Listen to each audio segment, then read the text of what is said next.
You hear that noise I'm making? That's keying in.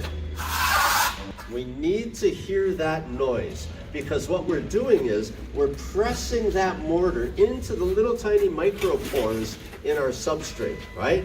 And what we're doing is we're allowing it to have that chemical and mechanical bond then. It's reaching into those pores and just grabbing.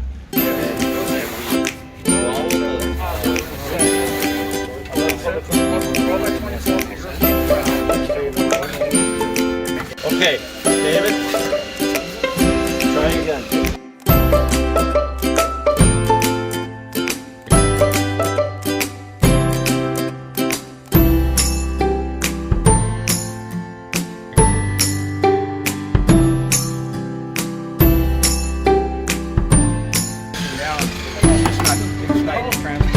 It's not transferring.